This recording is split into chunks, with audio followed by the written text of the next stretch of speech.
Hello everyone, if you're new to my channel, consider liking and subscribing. It will make me feel wonderful if you do that. Thanks.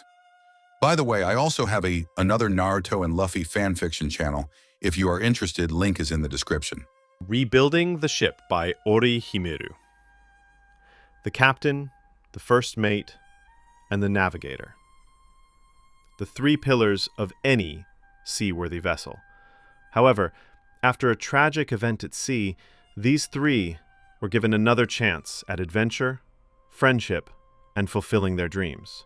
Follow Luffy, Zoro, and Nami as they rebuild the Straw Hat Pirates into a crew worthy of reaching the ends of the Grand Line and beyond.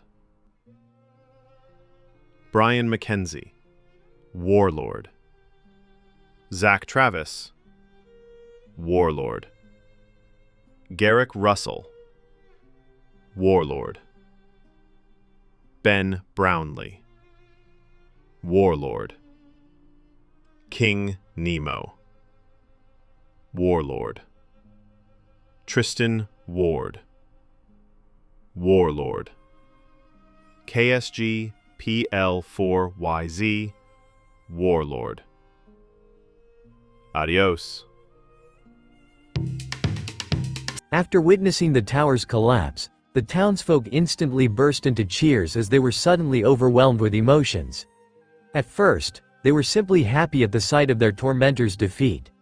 But as the reality of their situation finally sets in, their cheers grew louder, with most of them crying from sheer joy. Finally, they thought, they were free from the pirates' tyranny. And the best part was that Arlong was defeated by one of their own. While most of them quickly rejoiced, a few, including Nejico and Genzo, ran inside the park. They stopped in front of Luffy and Sanji, paling once they got a closer look at Nami. "Is she alright?" Nejico frantically asked Luffy. Without waiting for his response, they quickly checked on her to see if she was okay. Both Nejico and Genzo assumed the worst when they saw her collapsing in Luffy's arms. After a few seconds, they let out a sigh of relief upon seeing that she merely passed out due to exhaustion.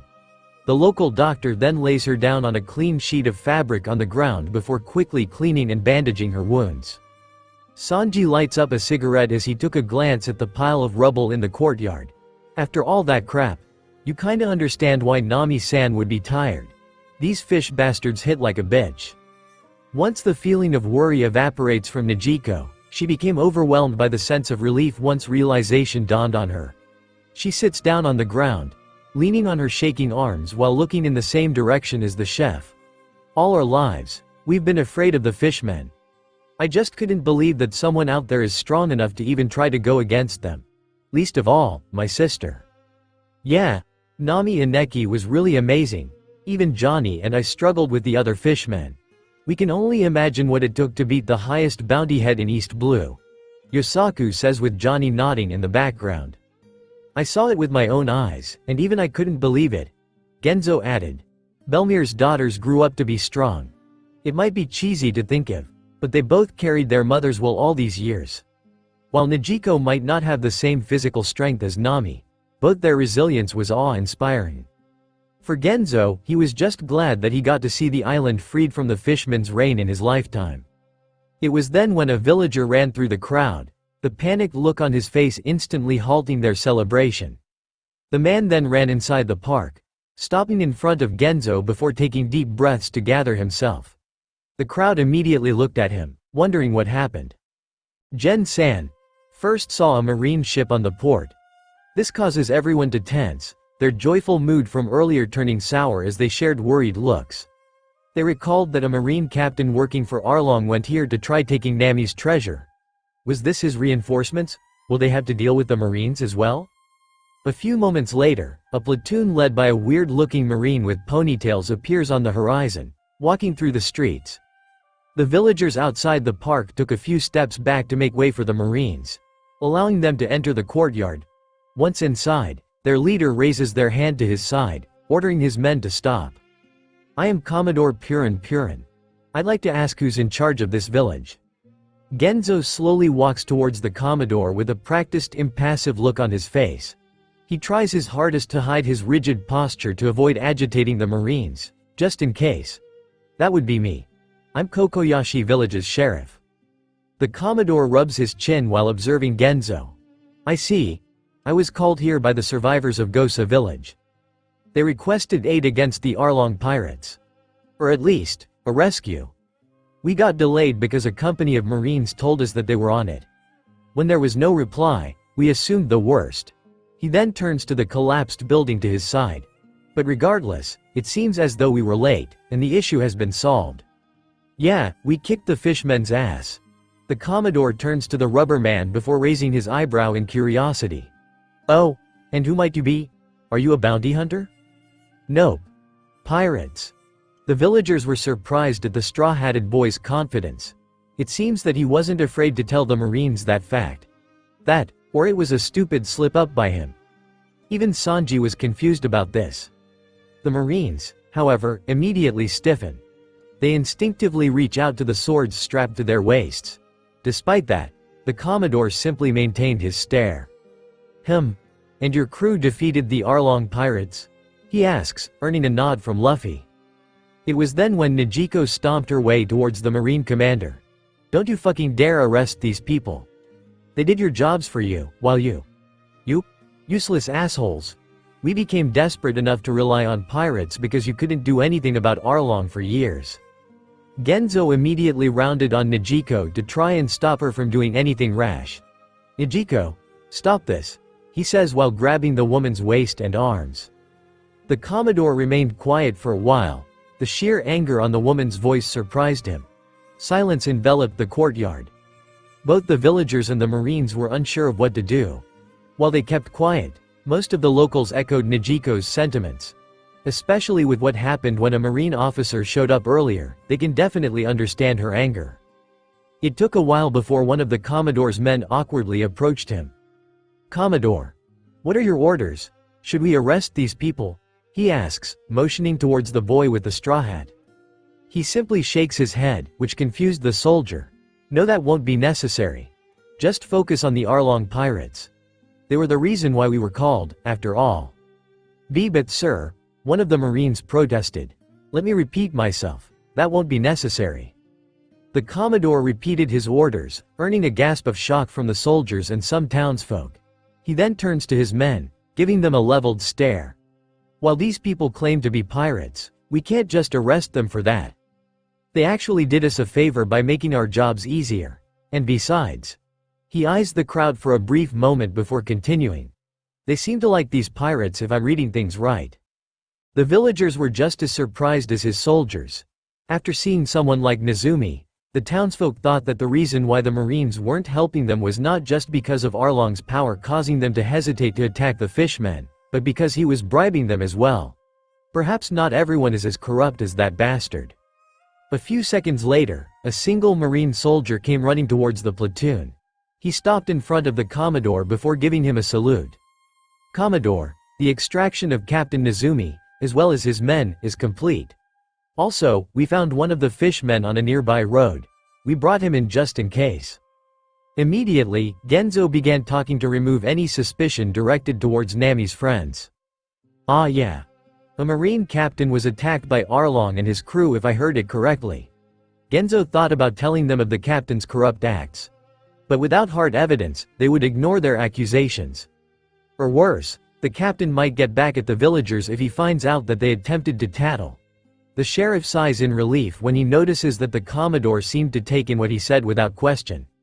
I see. Men, arrest these fishmen while they're down. The Commodore orders his men. They respond with a salute before moving to restrain Arlong and his crew.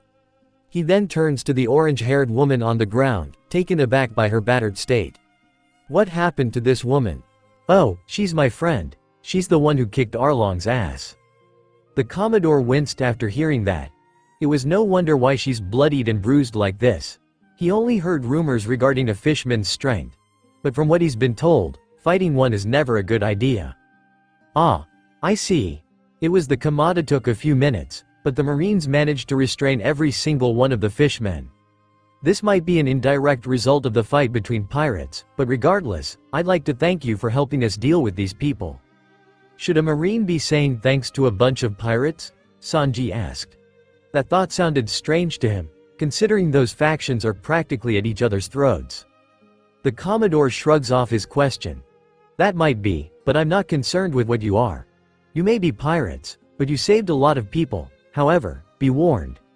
If you start doing anything illegal, I would personally lead my men to arrest you. Despite saying that, Purin was grinning at the Straw Hats. Don't worry, Weird Hair Asen. I'm not here to steal money or capture villages. Unless those villages are made of meat, I think.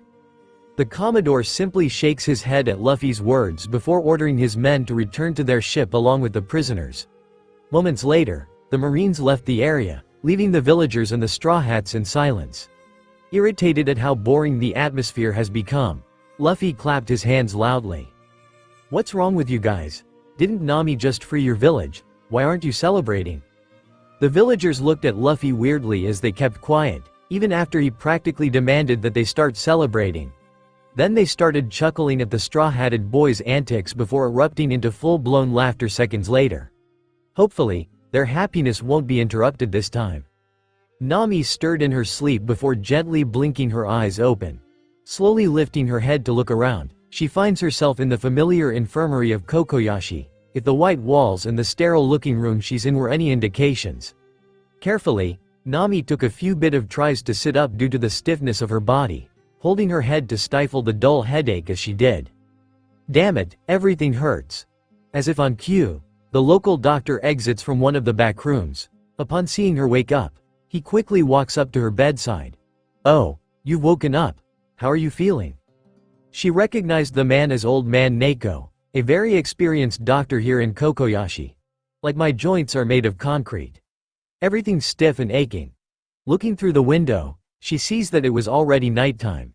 And I slept through the day, it seems. He moves closer to her to take a quick check of her bandages. Of course. You pushed your body far beyond its limits. Extreme fatigue, muscle damage, blood loss. Those are enough injuries to put a workhorse in a week-long coma. Nami turned to him with an awkward smile. Was it that bad?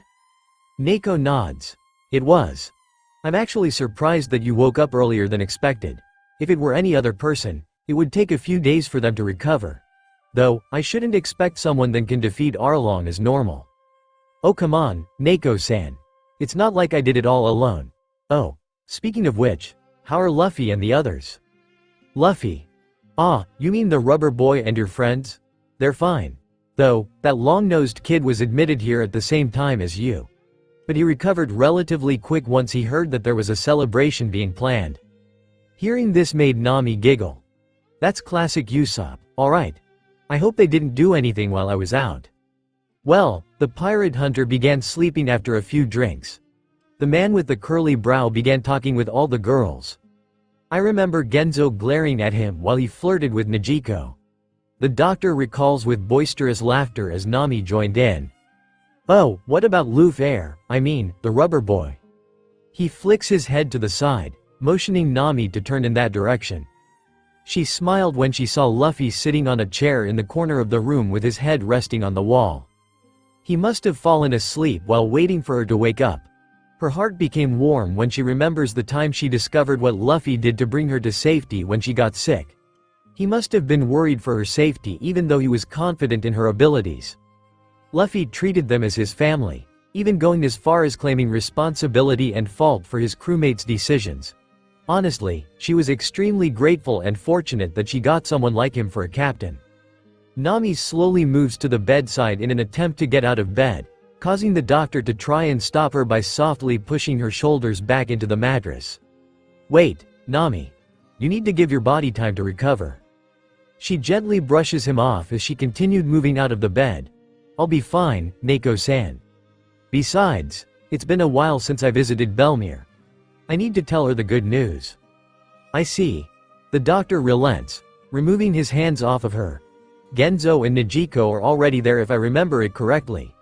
You might catch them if you leave now. But don't move too much, alright? Alright, she replied as she stood up. Even though her legs were weak and wobbling, she starts walking towards her captain. She lightly taps him on the shoulder to wake him up, causing Luffy's eyes to shoot open from the surprise at the sudden action. His eyes immediately landed on Nami, instantly smiling as he saw her in front of him. Nami, you're awake. Sorry, I kinda fell asleep, he says before jumping to his feet. It's fine, it's fine. Say, why aren't you out with the rest of the crew? I kinda don't want to celebrate without everybody, so I stayed here to watch over you. I see. But why is no one else here? Nami inquired. Luffy, however, seems to refuse to answer the question.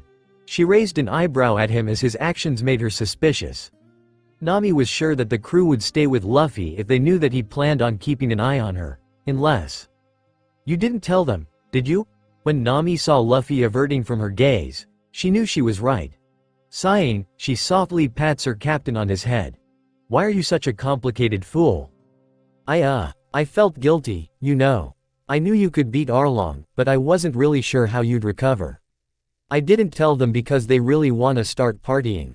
She shakes her head at Luffy's actions. You and your weirdness. Anyway, I'm fine now. Sort of. I'm just about to head out of this place.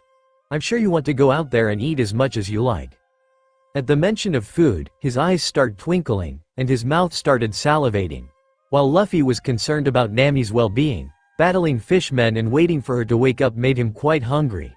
He walks out of the building while repeatedly chanting, "Food," as she just smiles at Luffy's antics before following him out.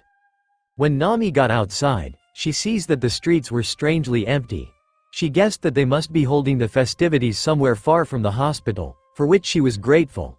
She turns to Luffy, who seems to be waiting for her, telling him to go ahead. The two locked eyes for a while before he nods, running to where the feast is. She starts heading out in the opposite direction. After a few minutes, Nami sees the familiar dense trees leading up to her destination. As she got closer, she could hear Nezuko and Genzo's voice, the latter of which seems slurred. Moving the branches away, she arrives at the clearing on the cliff overlooking the ocean, right where her mother's final resting place is. The rustling causes them to look behind quickly. The two relaxed upon seeing that it was just Nami. The doctor said you'd wake up after a few days, Nezuko exclaims. She moves towards them before sitting in between the two. Yeah, he said the same thing to me too. Don't worry though, I'm fine. I just felt that I needed to come here after I woke up. Their protests died after Nami's reassurance. Despite their worrying, they couldn't stop her from coming here even if they tried. The area was covered in silence, with Nezuko and Genzo electing not to speak to give time for Nami to gather herself. After a good minute or two, she finally spoke up. I did it, Belmere. I freed Kokoyashi.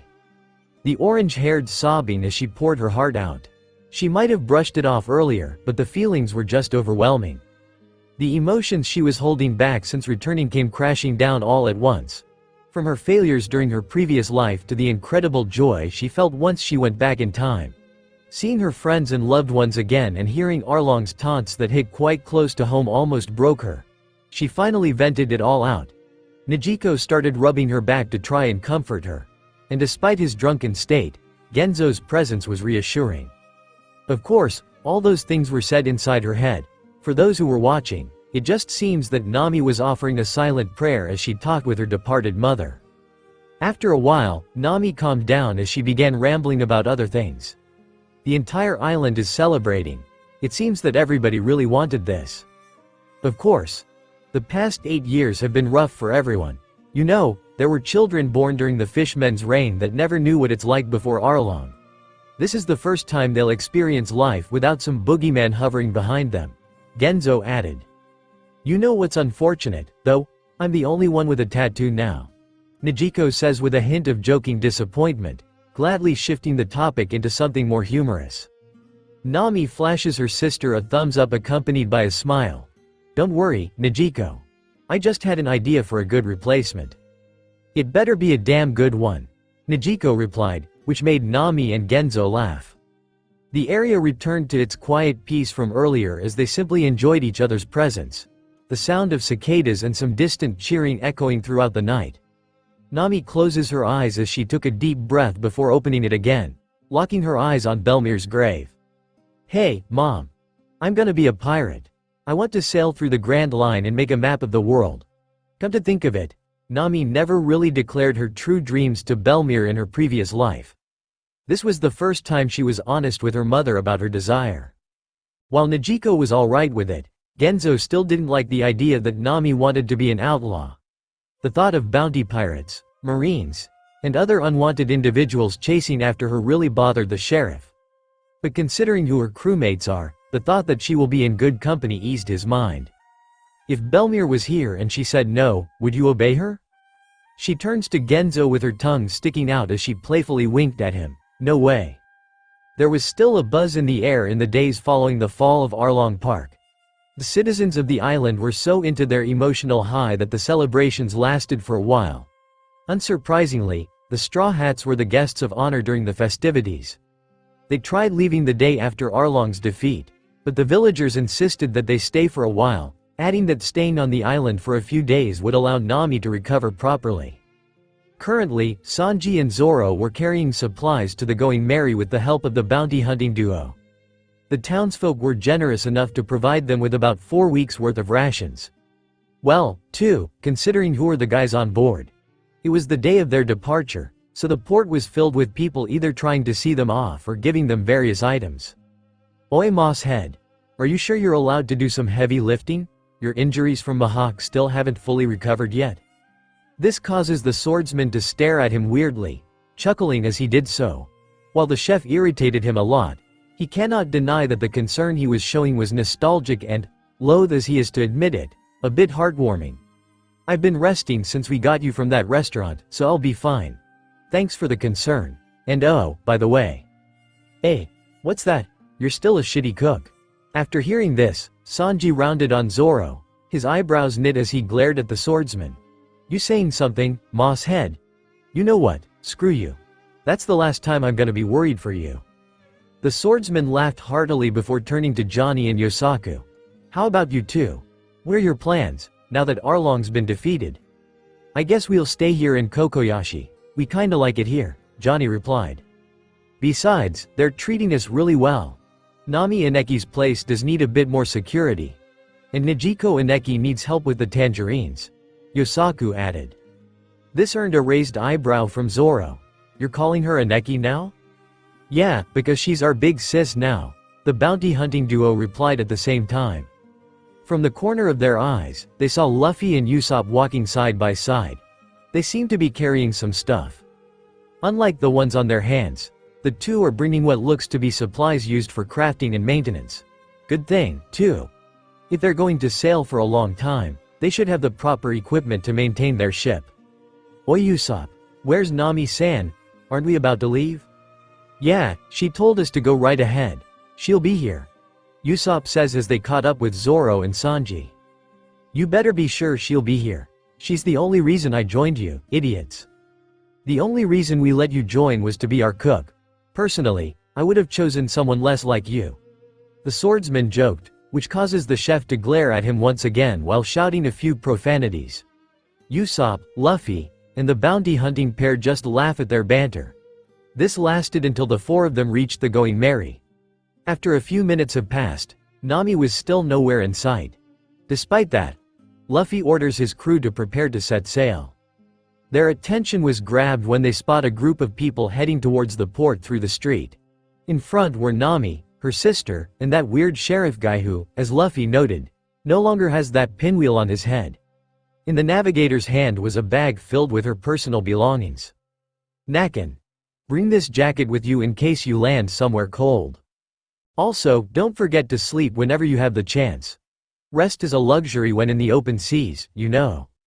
Nami lets out a puff of air. Sure, she appreciated the concern from her neighbors, but it can get suffocating at times. Guys. I know, I get it. You've been telling me that at least 4 times now. Nijiko giggled at the sight. Oh, don't be like that, Nami. They're just worried for you. Yeah, and who knows what might happen to you out in the open. Jen-san, I think you're projecting your own worries at other people. Nijiko added, side-eyeing the sheriff. I can't help it, you know. You know how much I tried to hide it every time your sister goes back, Nijiko. And after arriving just a few days ago, she's suddenly going far away for a long time. Upon hearing this, Nami looks back at Genzo. Jen-san, I'm going to write to you. And besides, I've written the number to your Den Den Mushi. Once we get our hands on one, I'll call you whenever I have some free time.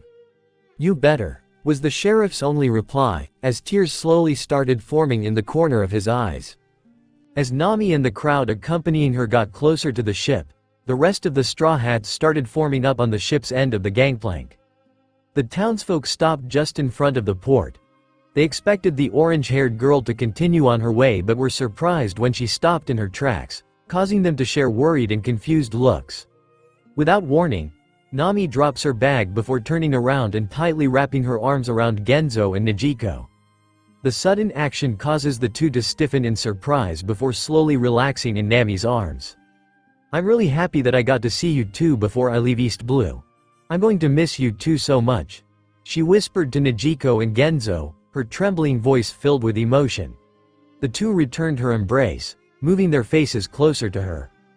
I'm going to miss you too, Nami. I haven't said this enough, but I'm really proud that you're my street. Be careful out there, Genzo added, unsure of what to say without causing him to break down in tears. The villagers that were watching this started to become emotional as well. Even the Straw Hats felt their hearts were warming up from the sight.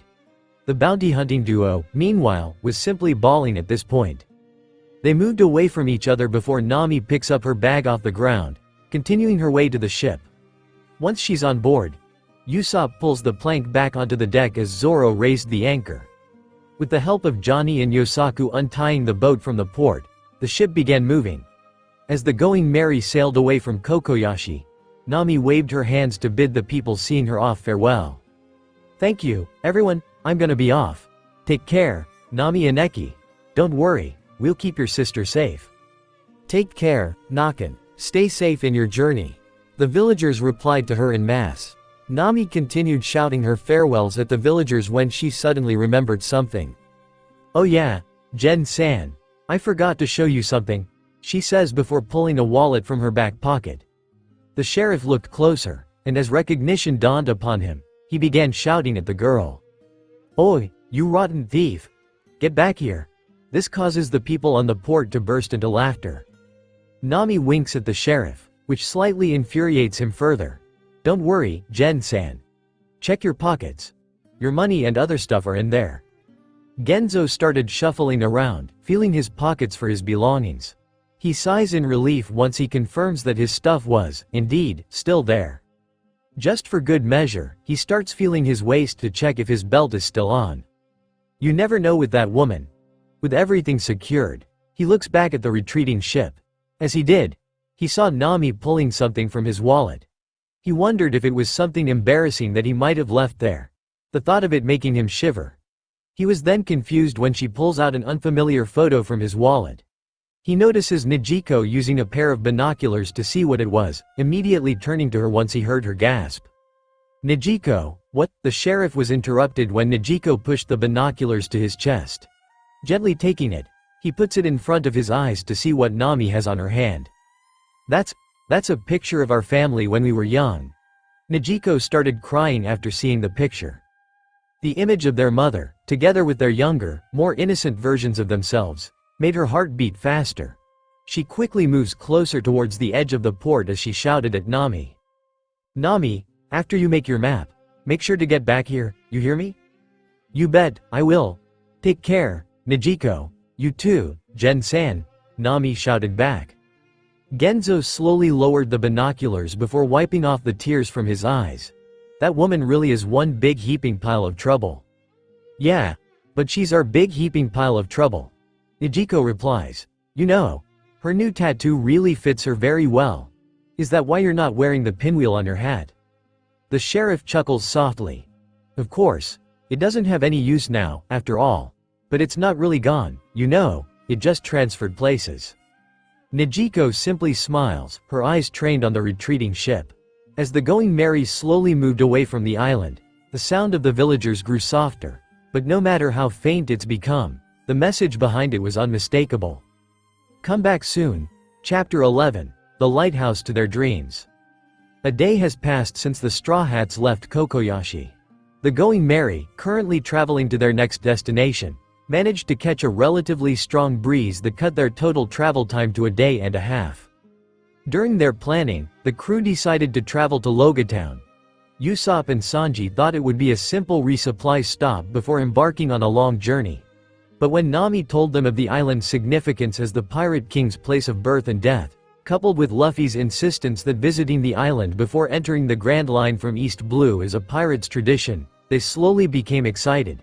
Then, suddenly, it dawned on them. We're really heading to the Grand Line. I still can't believe that we're actually sailing to it, Usopp said with a bit of awe and relative disbelief that they were headed there. Of course. You can't really be the Pirate King without conquering the Grand Line, Zoro replied. Well, we better prepare for the journey, then, Sanji said, heading back to the kitchen to check their supplies. At the same time, Usopp, despite the excitement, volunteered to check on Mary. It's been a few hours since the group finished eating their lunch after making their preparations. Nami is currently on the top deck, maintaining the ship's course. Meanwhile, the rest of the crew did their own thing inside the kitchen. The captain, however. I'm bored, Luffy mumbles weakly, his head slumped at the dining table. Sanji continues preparing their snacks for later. Zoro, reading the new paper for some reason, glances at his captain. Why don't you help Usopp with reinforcing the ship? Have you seen him work on the fences around Nami's house? He had a very creative way of repairing things. The marksman then turns away from his task to face the rubber man. Why didn't you train with Zoro if you're this bored? Nah, I don't feel like kicking his ass again, the captain replied. This caused the swordsman to narrow his eyes at him in irritation. You saying something, rubber idiot? Speaking of training. The three men turned towards Sanji upon hearing him. The chef was silent throughout the time he was in the kitchen. The sudden interruption grabs their attention. I'd like to ask a favor from you too. Luffy raises his head in interest, not expecting the sudden politeness from the chef. Oh, what is it? I'd like you guys to train me, Sanji says without looking away from his task. Luffy's deflated mood from earlier is replaced with an expression of mild interest. We don't mind, but why? We're going to the Grand Line now, which means we'll start facing tougher opponents. After that whole Mihawk fiasco and after seeing what that bastard Arlong did to Nami-san, I don't want to become a liability to you three in case something happens. Luffy's smile widens. Finally, he thought. He has something else to do. Alright then, we can start right. If you guys are gonna train, then I wanna join in. Luffy and Zoro then turned to Usopp, surprised at the sniper's desire to participate. Back in Arlong Park, I did beat up that big lip fish man. But like what Sanji said, I need to pull my own weight. I can't just run away immediately when the fighting starts. You beat a fish man. Not a lot of people can say that. That's pretty good if you ask me, Zoro encourages. But I wouldn't have this issue if I was strong enough in the first place. Like Sanji said, I don't want to be a burden when something happens. I need to start pulling my weight. We're not playing pretend pirates. We're doing this for real. Usopp replies before putting down his tools. I know I can't compare to all of you, but at least I can do it on my own. The captain and the first mate share a look of pride and excitement. Colors? Usopp and Sanji ask at the same time. That's right, Luffy replies. He and Zoro brought the two out to the deck after. When Nami saw them, she wondered what they were planning. But when Luffy said they would train, her face lit up with mild interest. The navigator decided to watch them from her spot near the ship's wheel. Zoro nods in response. There are 3 types, but since we're only concerned with the basics, I'll only talk about 2. The first one is the color of armaments, which allows you to coat yourself in an invisible layer of armor using your inner strength and willpower. While Usopp whistled in wondrous amazement, the chef was skeptical, despite a large part of his mind telling him that he shouldn't doubt their strength and capabilities. That sort of power bordered on fantasy. Seriously, willpower. Still, there's no harm in listening. Confusion fills the two when Luffy brings his arm to the side.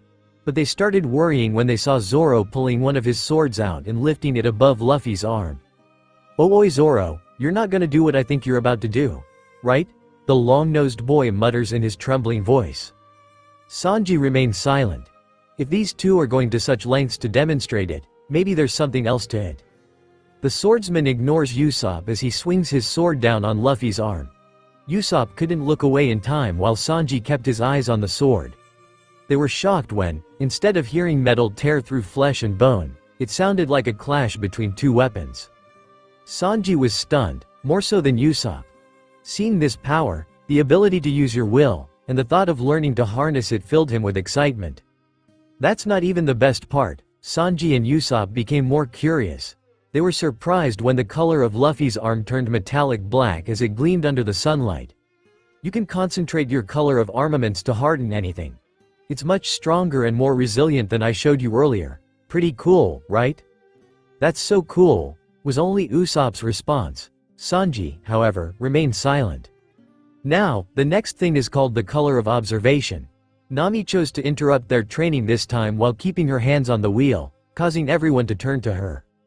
Treat it like a sixth sense. Like how you use your eyes to see. You can use your color of observation to feel a person's spirit, if that makes sense. Unlike the color of armaments, whose use in combat is pretty obvious, using your color of observation in fights is much more vague. It lets you detect a person's presence even if you can't see them. It allows you to have a feel of someone else's emotions and gauge someone's strength. If you get better at it, you can use it to predict an opponent's next move, to some extent. Upon hearing that, Usopp recalls the Baratie incident. I remember seeing Zoro dodge Mihawk's attack during their fight.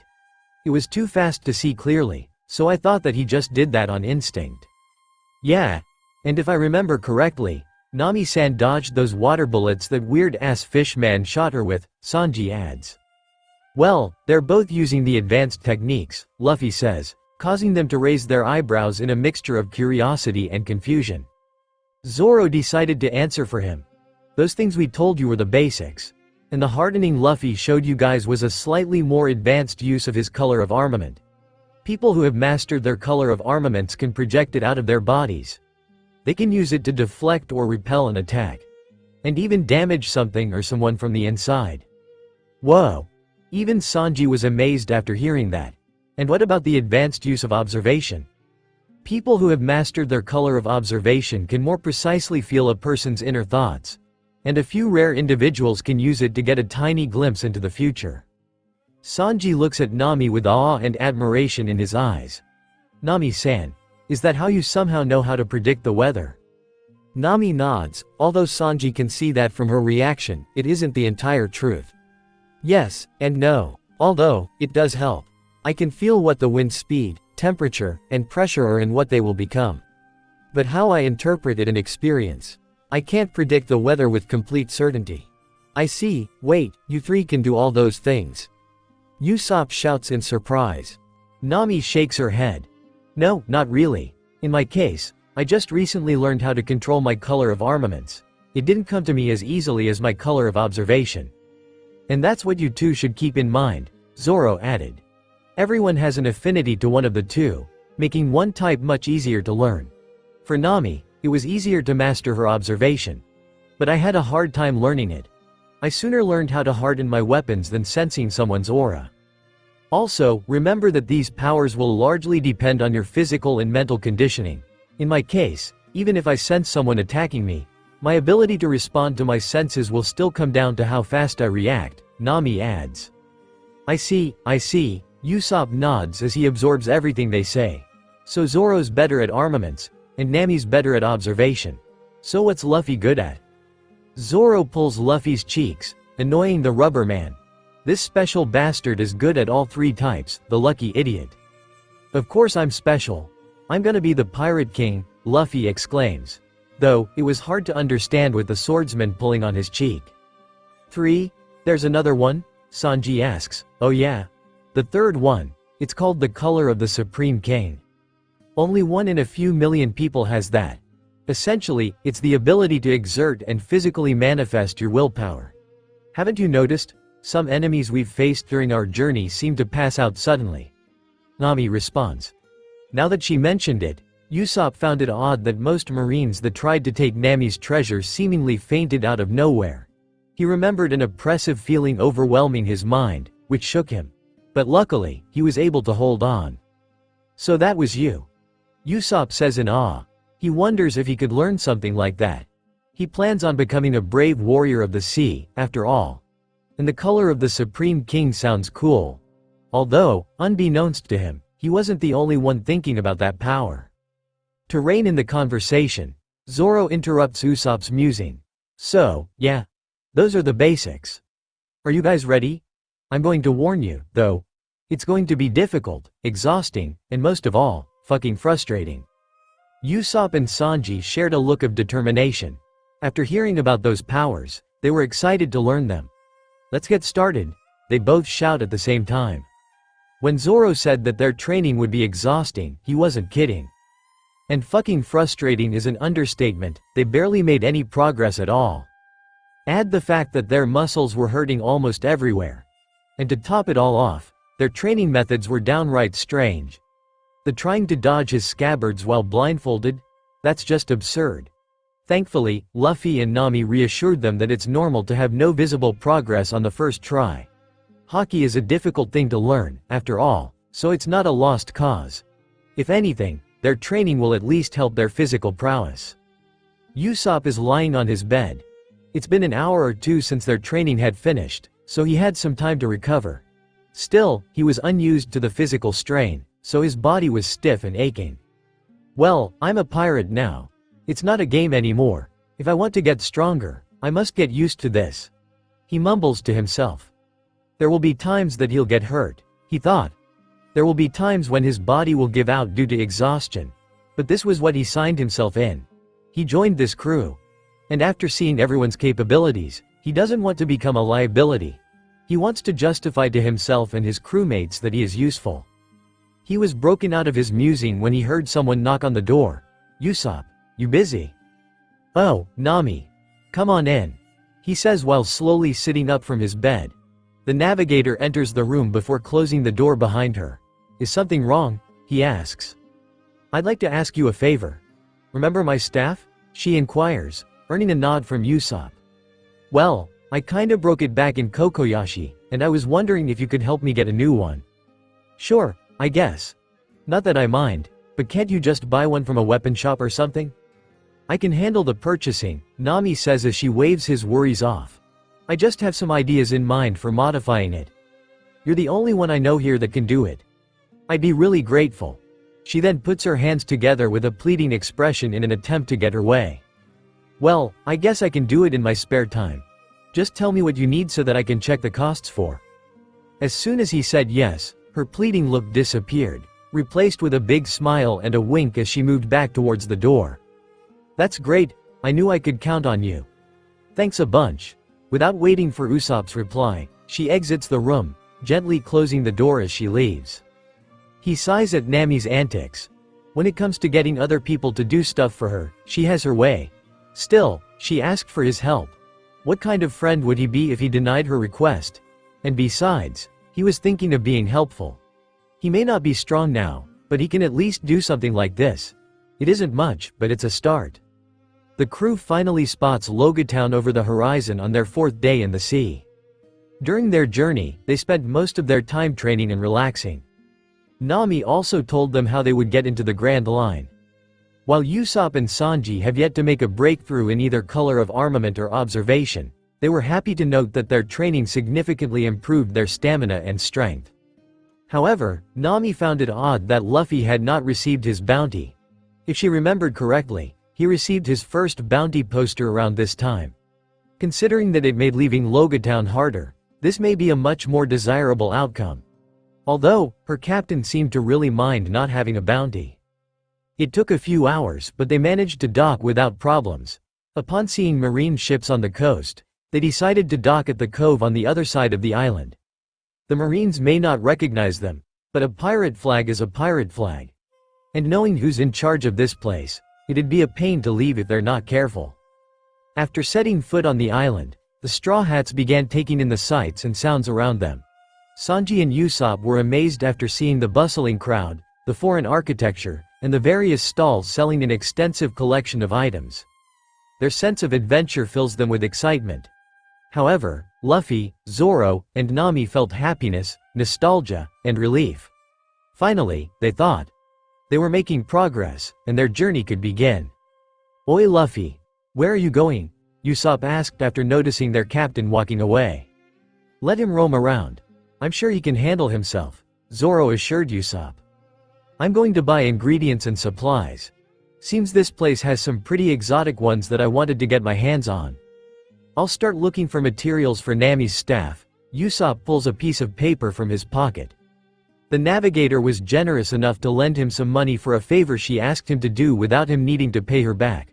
Sometimes, he wonders what goes on in her mind. I'm gonna need to replace my broken swords. At this, Nami turned around to the swordsman. Oh, if I recall, you're broke. Do you want a lonesome berry? Zoro clicked his tongue in annoyance. And be in crippling debt to you? No thanks. Nami shook her head. Nope, not this time, she says before offering him a small pouch filled with cash. This is a special occasion, so it will be interest-free. Zoro looked at Nami, trying to look for any hint of deception before taking the bag from her. Thanks. Well then, I'll see you guys back on the ship. Don't do anything stupid, alright? Nami asks, earning a nod from the rest of the crew. Zoro lets out a deep chuckle. You should have said that Bef Luffy is walking around the streets of Loguetown, trying to find the execution platform. Although he's seen it before, something about seeing the former pirate king's place of death seems very fitting. That, and he just loves taking in the sights and sounds during his moments of peace. They've done quite a lot, he thought to himself, but there are still a lot of things to do. He could count himself lucky that he was not doing this alone because he couldn't imagine going through this again.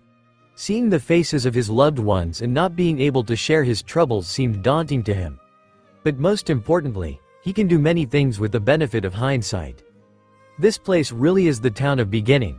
Hopefully, this time, it won't be the end. His thoughts were interrupted when he accidentally bumped into someone. Ah, sorry about that, mister, he says before looking at the person he bumped. It was a marine officer, smoker, in fact. He cursed himself inwardly. Maybe his color of observation wasn't entirely on point yet. Or perhaps he was distracted by his thoughts. Regardless, he should have been more careful. It'll be a huge pain if Smoker decides to fight with him before he even reaches the execution platform. Luckily, Smoker didn't seem to recognize him. Luffy guessed that not having a bounty poster this early was a blessing in disguise. No worries, kid. You should be careful next time, the marine officer replied. Gotcha. Oh hey, mind telling me where the execution platform is? This kid seems a bit rude, Smoker thought. It's better than some of the people he's encountered, at least. You'll see the main road at the end of this street. Turn left and head straight. You won't miss the platform, it's in the town square. Luffy nods in recognition. Alright. Thanks, cigarette guy. And sorry for bumping you again, he says before walking away, not even waiting for a response. The Marine looks at the straw-hatted man as he leaves. He was planning on asking him why he wanted to see the platform. But he shrugged it off before walking in the opposite direction. Cheeky kid. Zoro's in surprisingly good spirits as he trekked through the streets, even though he got lost trying to remember where the shop that sells swords is. Nami was generous enough to lend him a large sum without any strings attached. A limited offer, she said. But in reality, she's in a better mood than him. He can practically sense the pulsating aura of joy emanating from her. Their navigator wouldn't allow anyone to borrow money from her except when a special occasion was about to happen. And even then, there's a massive interest involved. And it is a special occasion. For the Usopp and Sanji, it's the final destination before finally entering the Grand Line. But for the others, it symbolized the rebirth of their dreams. Even though they've been here for at least a month, it still feels surreal that they have a chance to regain everything they've lost. Not only that, but they also have the opportunity to prevent some things from happening. As he continued his stroll, he sensed a weak yet familiar aura in the intersection ahead. Looking closer, he recognizes the familiar marine officer, Captain Tashigi. Or just Tashigi in this case. The woman is kneeling on the streets, feeling the ground before her with a small crowd of people watching her. Behind her laid two men, battered and with visible wounds. It seems she's just finished beating up the pirates bothering her, and she's currently looking for her glasses that fell off during the ensuing scuffle. Sighing to himself, the swordsman walks towards the marine officer. He picks up the glasses on the ground after getting close. Hey miss, I think you're looking for this, Zoro informs her, grabbing the eyewear before moving it close to her. This catches Tashigi's attention, causing her to look up to face the generous man. Despite her terrible eyesight, She could see the blurred silhouette of a green-haired man with his arm outstretched toward her with her eyeglasses in his hand. She gingerly takes the glasses from him before wiping the lenses clean with her sleeve and putting them back on. The Marine officer's eyes then land on Zoro, blinking a few times to readjust her vision before lowering her head. Thank you so much, sir. I'm sorry for the bother. Zoro waves her off. It's fine. It felt like you needed help. I see. Still, thanks a lot. Toshigi gently mumbled before rising to her feet and patting the dust off her clothes as she did. Luckily, her eyeglasses didn't suffer any damage. They may be cheap, but she'd like to prevent the hassle of getting a new one if she could. As he kept his eyes on the woman before him, Zoro realized he no longer felt any form of discomfort towards the Marine officer despite looking like his childhood friend. Instead, feeling a sense of respect and, dare he say, admiration towards the swordsman before him. Zoro looks at the unconscious bodies lying behind her. Seems that you had a bit of trouble. Toshigi looks back before scratching the back of her head shyly. Yeah. These pirates were bothering me. I guess it's just the job of being a Marine, she says before chuckling. Zoro realizes that maybe saying he's a pirate is more trouble than it's worth, so he decides to play along. I see. It's a good thing that you handled it well. I'm actually looking at a place I can buy some swords. Toshigi's eyes brightened upon the mention of swords. Oh, why don't you join me then? I just so happened to be on my way there. Are you sure? Zoro asked. Sure, he's no longer uncomfortable. But if he remembered it, Toshigi wasn't a fan of his bounty hunting, so it would be bothersome once she recognizes him. The Marine waved her off. It's okay.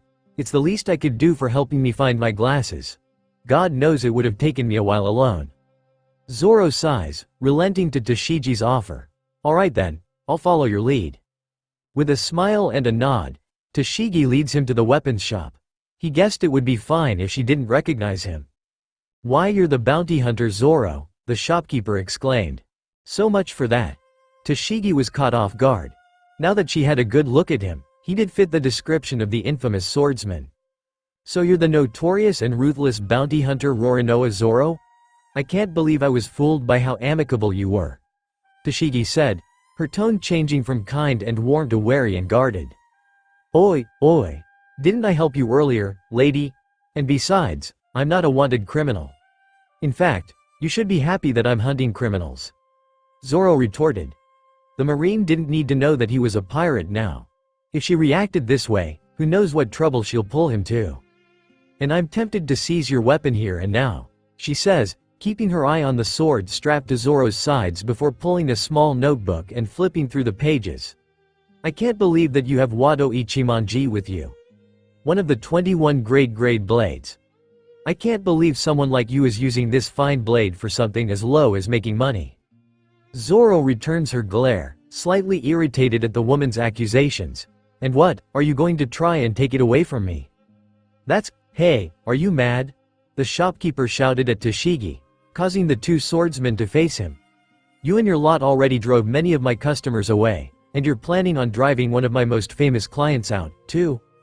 But most of your clients were pirates and criminals. Yeah, and I can barely make money now. You Marines don't even make for good customers. The shopkeeper replied, deflating some of Toshigi's anger. You're here for your shigur, right? Take it and get out. The man then throws the blade at the Marine, causing her to stumble. Fortunately, she was able to catch and steady herself before hitting the shelves. The shopkeeper then turns to Zoro with a more accommodating tone. And what can I do for such an esteemed client? I'm just going to look around. And Zoro did just that. But he already knows his prit, and he could feel it. Walking towards the rack of swords worth 50,000 berry, he began sifting through them, trying to find what he was looking for. The shopkeeper wondered why such a famous swordsman was looking at cheap swords. Maybe a fine swordsman can make anything work. Or perhaps he's just broke. His thoughts were interrupted when the bounty hunter pulled out a familiar sword. He started sweating, knowing the blade that the man just pulled. Toshigi, meanwhile, wondered the same. She then sees the sword Zoro took out before looking through her notebook. That's Sandai Kitetsu. One of the graded blades. Mister, are you really selling this for 50,000 berry? Well, the shopkeeper stammers out. She then glares at Zoro. And someone like you is going to buy it. No, I cannot accept it. Toshigi exclaimed, moving closer to him while remaining unintimidated by his gaze. I'm taking it, and you're not going to stop me. Then I'll fight you for it. I've seen many scoundrels without respect for their weapon using it for no good. I'm not going to let another blade fall into your hands. I'm not selling it, the shopkeeper interrupted the two. Toshigi then looks at the shopkeeper, happy that he agrees with her. Meanwhile, the shopkeeper looks at Zoro. Look, I know you're a famous and powerful swordsman. But do you know what you're holding? The swordsman nods, inspecting the blade's edge. It's a cursed weapon. The shopkeeper was shocked. So it is true. A true swordsman can feel the weapon. He thought. Then you know why I don't plan on selling it. Everyone who's ever held a cursed blade has met a terrible fate. And I don't want to be responsible for your demise. The shopkeeper then leaves his stall to try to take the sword away from Zoro. I've been trying to dispose of that cursed thing. But I'm afraid that I'll be sending some poor lad to death. Oh, let's test it then. This cursed blade in my arm. Let's leave it to fate.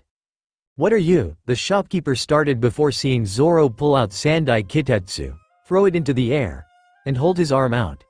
Are you mad? You're gonna lose your arm? The shopkeeper shouted. Even Toshigi was looking worriedly at the man. If that blade was really cursed, then that thing is dangerous.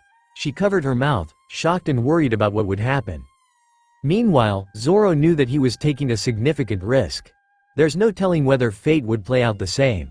Maybe this time, the blade will cut through flesh. As the sharp edge meets his skin, time seems to slow down. Unbeknownst to the others, he could feel the sword testing him, trying to overpower his will. Was it like this the last time, and he was simply unaware? He didn't use his color of armaments but simply his sheer willpower and desire to tame the cursed blade. He could feel the sword shrinking in submission before rolling gently away from his arm, landing tip first on the wooden floor below.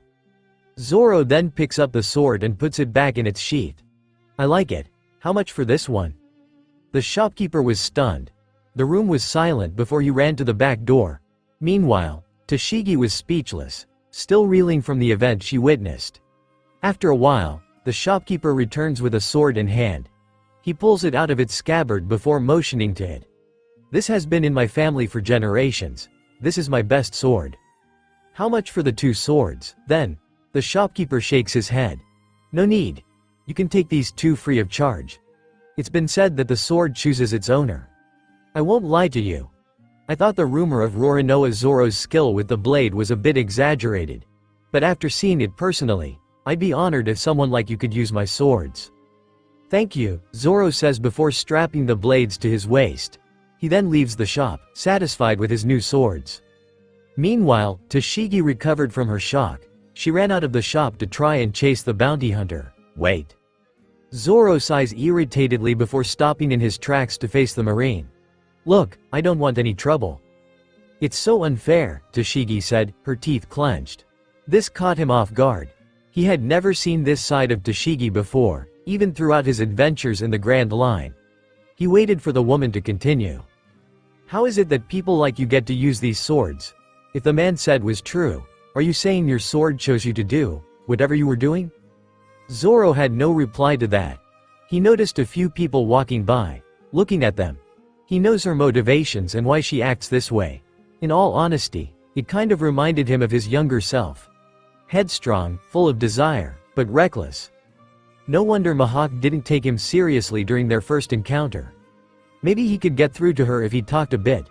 He scratches his head, trying to find the words to say. Why are you so obsessed with these swords? Toshigi looked him straight in the eye. Because I believe these swords should have a better purpose other than making money and causing injustice. They should be treated with more respect than that. She noticed she was getting heated, so she tried calming down. This isn't a look befitting of a marine. I've seen and heard so many famous and graded blades landing at the hands of criminals. And it's my goal to take these swords from them. The swordsman lets out another sigh before pulling his sword out. Seeing this, Toshigi puts her hand on her sword, preparing to counter the bounty hunter in case he plans on doing anything. Seeing the commotion, the crowd quickly moves away, afraid of being caught in the clash. Instead of pointing it at the woman, however, Zoro simply moves the sword before him. You're wrong if you think I'm simply using this sword to make money. he says, surprising the Marine. I promised a childhood friend that with this, I'll become the strongest swordsman in the world. I also made a promise that I would protect the ones I love. This sword holds the weight of mine and my friend's dreams. Toshigi didn't have any response to what the bounty hunter said as he placed his sword back in its sheath. She never expected something like that from Zoro, and to hear his conviction and sincerity stunned her. It made her realize a few things about others and herself. Perhaps she was too harsh. I didn't think about that. It's fine, Zoro waves her off. I do agree with you that there are shitty people out there that don't deserve to use such weapons. But not everyone follows the way of the sword for the same things. The Marine nods, internalizing what Zoro said. After a while, she slightly bows at the swordsman. I guess I should apologize to you for being harsh. Like I said, it's fine. You meant well, no harm done. Toshigi coughs and covers her mouth awkwardly. Well, I best go back to my duties, she says, bowing at the bounty hunter before walking away. As she left, Zoro let out a sigh of relief. Thank God that's over. He doesn't hate the future Marine office, but dealing with her was a headache. I better get back to the ship then. Zoro walks away, unaware that he's heading in the wrong direction. This view still feels so different. Luffy is currently sitting on the execution platform while dangling his legs. From this platform, you can see far away from the streets below. An officer below is shouting at him through a megaphone. At the same time, a crowd begins to gather around, wondering what the commotion is about. Oi kid! Get down from the platform. It's a restricted area, and it's not safe. Get down mahck. The officer was hit in the face before he could finish. A beautiful, slender woman walks over the downed officer, resting the mace over her shoulder. My, oh my. It's been a while. Luffy, she says as a crowd of men swoon over her beauty. I'm sure you recognize my beauty. The face was different, but Luffy could recognize that aura. You're Alvida, right? I remember you in that ship with Kobe. Ah, splendid. I knew my beauty left an impression. Unfortunately, I'm here on a purely business matter. One who's very excited to see you. Upon saying that, a hooded man stops beside Alvida. Removing his cloak reveals the face of one Buggy the Clown. Good to see you, rubber bastard. Oh, it's you, Muggy, it's Buggy, you cheeky asshole. Captain Smoker.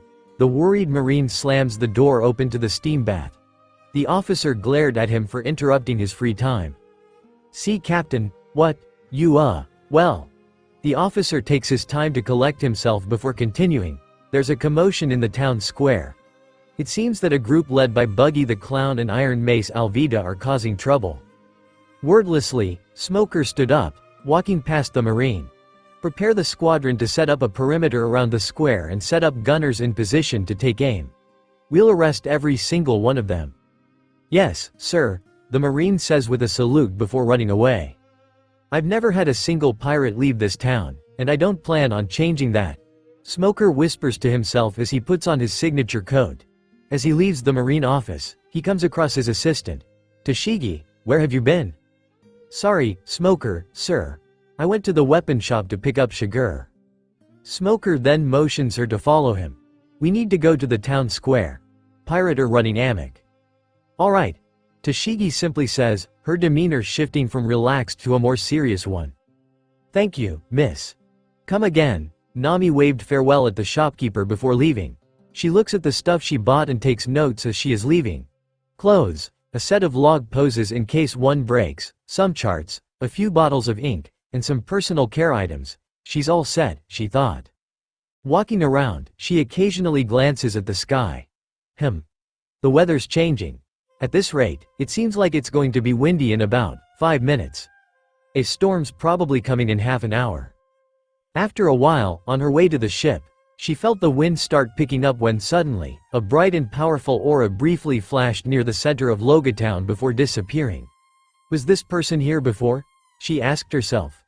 Worried about her comrades, she was about to head out and meet them when she noticed something. It felt familiar, though she couldn't feel it clearly. She tries to tune to it carefully this time. Then, it flashed once more. There it is again, Nami says after detecting the same aura, seemingly in rhythm with the wind picking up speed. It seems like whoever this person is, they can use their haki effectively. She stood there for a bit to try and get another feel for their aura, to the annoyance of the people passing by the street.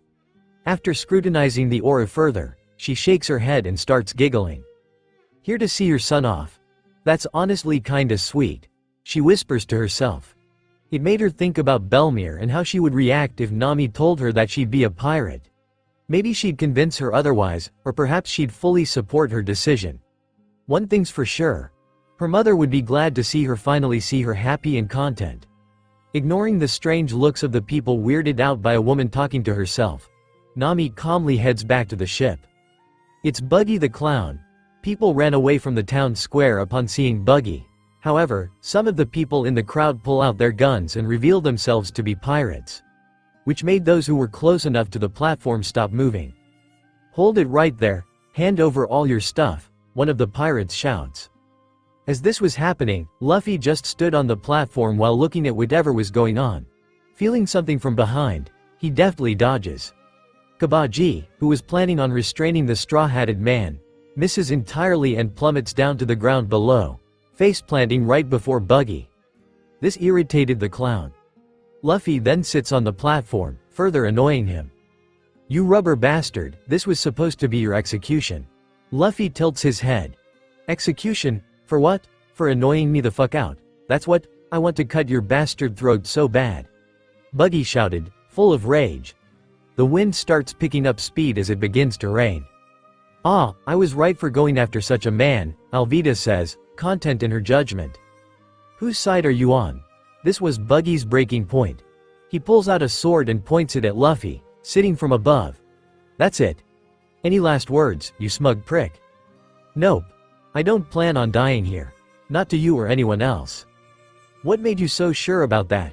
"Because I'm gonna be the Pirate King," Luffy says with complete conviction, which stunned everyone, including the pirates, to silence. Moments later, silence turned to murmuring, eventually morphing into chuckles and some occasional laughter. "Pirate King? Another one of those dreamers, huh? Here of all places? Good luck getting past the Marines." People can hear chuckling, snide remarks, and even the occasional insult from the pirates and some of the people in the crowd. He didn't know why, but for some reason, Buggy seemed annoyed about this. Meanwhile, Smoker, watching from a vantage point with a pair of binoculars, watched the scene as it unfolded. First, he was surprised to see someone like him turn out to be a pirate. He remembered that the man with the straw hat asked him for directions to the execution platform, which made sense in retrospect. Second, there's something different about this kid. The confidence to say that he will conquer the seas. Something tells him that this kid is going to be trouble if he doesn't weed this out right now. However, not everyone who saw it felt the same. There were some in the crowd who were hooked by this strange man in a straw hat. Maybe it was his foolhardy confidence or his seemingly carefree demeanor, but some felt inspired. Throughout this time, the rain has developed into a complete thunderstorm. The heavy rains, wind, and lightning caused some of the people to take shelter. Some who were close enough to the pirates shielded themselves using an umbrella. Suddenly, out of nowhere, powerful lightning struck the execution platform, causing everyone to turn their attention to it. The platform caught fire and collapsed with a loud roar of crumbling wood and steel. Moments later, Buggy slowly became elated. It seems that the gods themselves decided to punish the rubber bastard by killing him. Meanwhile, the Marines took this opportunity to surround the pirates and try to arrest them. Seeing this as a chance to escape, the people still in the town square chose to run away. The pirates and Marines were about to clash when they heard a noise coming from the burned platform. They were about to move away, thinking that the platform was collapsing further when, to their surprise, the kid walked out of the smoldering remains of the platform. He grabs the straw hat fluttering in the wind before it hits the ground. "That was a close one," he says before laughing loudly. He looks around, seeing the pirates and Marines about to fight, before bolting out of the area. "Wah, that cheeky brat," Buggy says through clenched teeth. "What's the plan now, Buggy?" Alvida asks, preparing to use her weapons on the oncoming Marines. The clown grins, remembering something. "That kid can't sail off this island. His ship is probably burnt. We'll chase him, then slit his throat," he says before transforming into some sort of weird vehicle and driving away. Alvida followed suit, using her powers to skate through the streets. However, Their efforts were in vain when they and their entire crew were surrounded by a thick blanket of white smoke. After a while, they were subdued by Smoker with ease and were restrained by the Marines. "Captain Smoker, we've captured all pirates in this town square." "Not yet," was Smoker's immediate response. "Sir? That kid from the platform said he wanted to be the Pirate King. If he's claiming to be a pirate, then we must catch him. We've never let a single pirate leave this town, and I don't plan on starting now." Smoker then turns to his men and points in the direction where Luffy runs. "Chase high to block all ports. If he's a pirate, then he plans on setting sail." "Sir," one of the Marines says to get his attention, "some of our men went back to retrieve some gunpowder. The sudden rain affected all our stock." The officer clicks his tongue in annoyance. That means that the ports are effectively unguarded. It seems that the gods themselves are trying to let this man through his grasp. "Fine. I'll personally chase the bastard." "But sir, maybe that kid was joking. He doesn't look like a pirate to me, and besides, he doesn't even have a bounty." Smoker glared intensely at the Marine, frightening him to no end. "No one means no one, Marine. With or without a bounty," the captain says before flying into the air to try and chase the kid with the straw hat. Nami arrives at the cove where they docked their ship. On her way, she spots a large lion and one of Buggy's men, both bruised and beaten hard, lying on the shore. "Welcome back, Nami Swan." She turns to Sanji, who is resting his head on the railings of the ship. "Oh hey, Sanji. Do you mind preparing to undock Mary while I put my stuff back in my room? This storm's getting worse, and I don't want the ship to hit the cove." "Everything for you, Nami-san." Nami smiles at the chef before running to her room, returning to the deck a few moments later. She walks to the ship's helm as Sanji begins untying the sail. "Nami-san." Sanji points at the downed pirate on the shore. "That guy said his captain is hunting Luffy. Do you think he's alright?" he asked, worried that his captain might get himself in trouble. "Yeah, don't worry about Luffy. You can put your faith in him, he'll be fine." "Alright then," the chef says, content with Nami's reassurance. From the distance, Sanji sees Zoro walking towards the ship before clicking his tongue. "Tisk. Thought you lost, would have been fun to leave you behind." "Who's going to clean up after your mess then, crap cook?" Zoro says before turning to Nami. "Is Luffy here?" "He's on his way." Luffy kept on running. Despite the rain, the commotion from afar, and the gloomy weather, he felt excited to go back to the Grand Line and meet all his friends again. Despite knowing what was to come, the thrill of adventure and the chance to do everything again made him feel alive. "Grand Line. Here I come." "Like hell you are." Diving from above with his logia powers, Smoker tries to tackle Luffy. The rubber man dodges deftly and lands on his feet, facing the Marine officer. "Oh hey, you're that cigarette guy from earlier," he says, feigning ignorance of the officer's identity. "Sorry for bumping you earlier. Can you let me go?" Smoker ignores Luffy and begins walking towards him. "I'm Captain Smoker of the Marines. I saw what you did in the town square. You're under arrest for suspicion of committing piracy." He transforms his arms into smoke and begins surrounding the rubber man. "I'm not taking my chances and let you get away, white out." Luffy understood that since this was East Blue, Smoker felt pretty confident with his abilities. He should, Luffy thought. Because he remembers quite vividly how he was almost captured in Loguetown the last time he was here.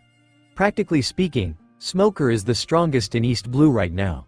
So he wasn't surprised that Smoker did not bother dodging Luffy's fist heading straight for the Marine's abdomen. Gomu Gomu no, pistol. Smoker was caught off guard when, not only did it turn out that the pirate had devil fruit abilities, but that his attack managed to bypass his Logia abilities, sending him back a few meters away kneeling. Smoker stared at the pirate, still reeling in from the attack. Looking at him, Smoker didn't see any sort of sea stone weapons on him. The pirate's use of his devil fruit ability was a dead giveaway. How could he have hit me? Could it be? No, there's no way he was able to use the color of armaments. Smoker was familiar with the ability. During his training at the Navy headquarters, he saw how the higher-ranked Marines demonstrated this ability. Especially hearing some of the stories he's heard in the New World. Even though he was familiar with the ability, he still couldn't use it properly. To think that someone in East Blue could harness such powers, he was right to be wary of this pirate. Luffy, meanwhile, was kind of glad that despite being a Logia user, Smoker was pretty durable when it came to physical attacks. Seems like he trained his body and was not totally dependent on his devil fruit, even here in East Blue. I underestimated you, pirate, he says before slowly getting up and pulling out his jute. Seems like you have devil fruit abilities, and you seem to be able to use your color of armaments. Oh, you know hockey? Smoker nods. I've been trained by the finest Marines in the headquarters. I've seen it before. The Marine officer then turns his entire body into smoke. I won't make the same mistake of underestimating you, White Launcher. He charges Luffy with his sea stone weapon. He moves out of the way before launching another attack at the Marine. Gomu Gomu no, pistol. This time, Smoker barely dodged before charging the pirate once more with his jute. The pirate didn't dodge this time but instead clashed with Smoker using his hockey-coated fist. Got you, pirate. Thinking that Luffy is unaware of his weapon's ability to nullify devil fruit powers, he turns his arm into smoke to surround and capture him. But instead of the familiar shock he's seen on other devil fruit users' faces, he only saw a confident grin.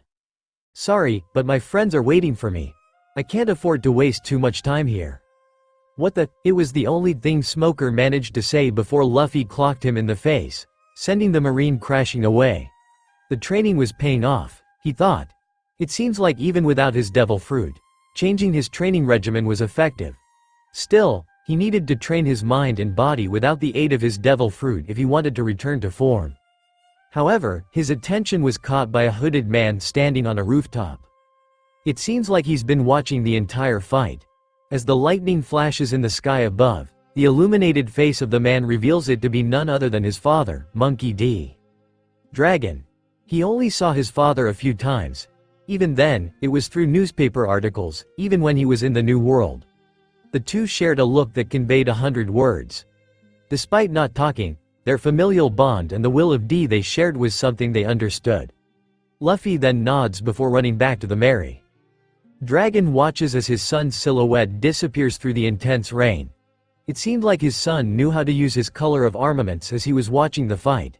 And he guessed that he may know how to use his color of observation as well.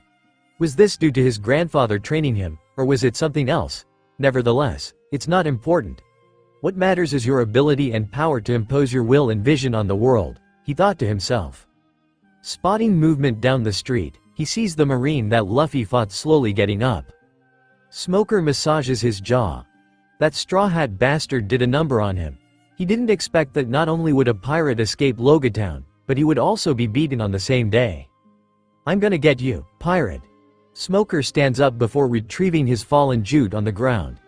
Sheathing his weapon to his back, he pulls out a Den Den Mushi from his pocket. He was about to contact the rest of the Marines in Loguetown when he felt someone grab his shoulder. I would advise against it, Marine. Turning around, his eyes widen upon seeing the man in front of him. You're the revolutionary dragon, he mutters, too stunned to move. Dragon lets go of Smoker, keeping his grin and his eye on the Marine. After a while, he walks away as if nothing happens. Smoker, meanwhile, regains his capacity to talk. The world government has deemed you a top priority criminal and is after your head. The revolutionary chuckles. The world is waiting for our answer. Riffi'd cover the ears of the masses. He says cryptically, never looking at the Marine. After a while, Smoker calls his attention. Answer me this, dragon. Are you helping that pirate? He stops in his tracks to look at the Marine officer behind him. What reason would you, or anyone else have, to stop a man from his journey? Standing at the helm and ready to set sail, Nami patiently looks around for signs of Marine ships. Luffy should be here any second. A few sets of rope are the only things keeping the ship from drifting into the sea. After a while, she spots his captain in the distance running towards the Mary. Luffy, everyone's ready to head out. Yeah, everyone's excited to head out, Usopp chimes in. Luffy unties the ropes before jumping on board the ship while shouting, "Alright then, set sail." With a broad smile, Nami maneuvers the ship safely out of the cove despite the strong waves and intense wind. After sailing for a bit, the crew spots a lighthouse off in the distance. That's it. We're about to enter the Grand Line, Nami says with uncharacteristic glee. In their previous voyage, She was the one trying to temper the crew's expectations and tried to caution them when they were heading out on their adventures. Now, though, the thought of heading back to the Grand Line made her feel a level of excitement she hadn't felt in a while. Carrying a barrel of booze on his shoulder, Zoro walks out from the storeroom before plopping the barrel down onto the deck. Entering the Grand Line calls for a pirate tradition. Are we really going to do it in the middle of a storm? Usopp inquires. Without waiting for anyone, Sanji places his foot on top of the barrel. I'm going to find all blue. Usopp follows suit. I'm gonna be a brave warrior of the sea.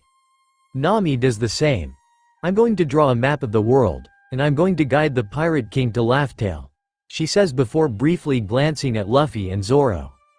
I'm going to be the greatest swordsman and the right hand of the Pirate King. Sharing a look with each and everyone in the crew, Luffy puts his foot down last, and I'm gonna be the Pirate King. To the Grand Line, they all shouted. A day later, Smoker, still reeling in from being beaten by the first pirate that eluded his grasp, is currently preparing to set sail with his platoon. Captain Smoker, you sure aren't letting them go, Tashigi says, looking at the list of supplies they have. And to the Grand Line as well. I'm surprised that they granted you permission. I told them what happened and what that kid's capable of. They don't want someone like that wreaking havoc in the Grand Line. And I need to hunt him down. It's my fault for failing to arrest him. Tashigi giggles. You're too harsh on yourself, sir. Just keep your eye on that, Captain Smoker. Tashigi and Smoker were interrupted when a Marine came up to them with what seemed to be bounty posters. Captain Smoker, the Marine headquarters just sent these this morning. And I think you'd want to see this. Taking the posters from the Marine, his grip tightened as he saw the man on one of them. Commodore Branu, are you sure that the Marines in East Blue can't handle these pirates? Of course. Buggy the Clown, 15 million. Don Krieg, 17 million. Sawtooth Arlong, 20 million. Not only did they beat the most powerful captain in East Blue, which our own Marines in the area were having trouble with, but they were defeated relatively quickly. But to issue 2 unprecedented bounties in East Blue, where the average is 3 million. Branu then pulls out a list of their crimes. Attacking a Marine officer in Barati and Kokoyashi, failure to return stolen property, on top of the pirates they defeated. With their combined force, I believe that these 2 warrant these bounties due to the direct threat they pose to the Marines. The Marines in the room looked at each other before nodding in agreement. Luffy's now a wanted man. The townsfolk of Fuchsia Village cheered. Although, if someone else heard this, they would question these men's sanity. We should celebrate. Luffy's gonna be world famous now. Shut up, you fools. Are you happy that this village is going to be known as a village of criminals? Whoop Slap shouts, berating those who are celebrating Luffy's new bounty. I can't believe these people are happy that Luffy's going to be hunted by Marines and bounty hunters. Meanwhile, Makino happily served the townsfolk drinks before returning to the counter. Don't be too harsh on them, Mayor. And besides, Luffy's strong. The news said that he did beat some pretty powerful pirates. They're just happy that Luffy's started his dream quite nicely. Whoop Slap takes a sip of his drink. His dream, or his fate? I can't accept this. Genzo slams his hand on the table. What's wrong, Gen-san? Nijiko enters Genzo's office after hearing the noise, wondering what's happening. Peering at his table, she starts giggling upon seeing the poster of her little sister, bloodied and bruised but still smiling broadly. It appears that the Marines took a photo of her after her fight with Arlong.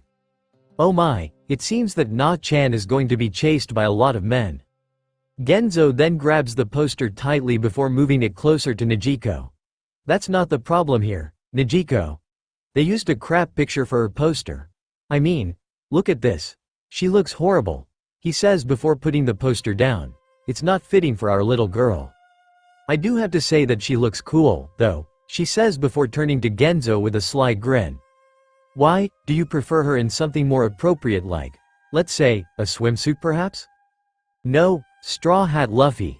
25 million belly lightning thief Nami. 20 million belly.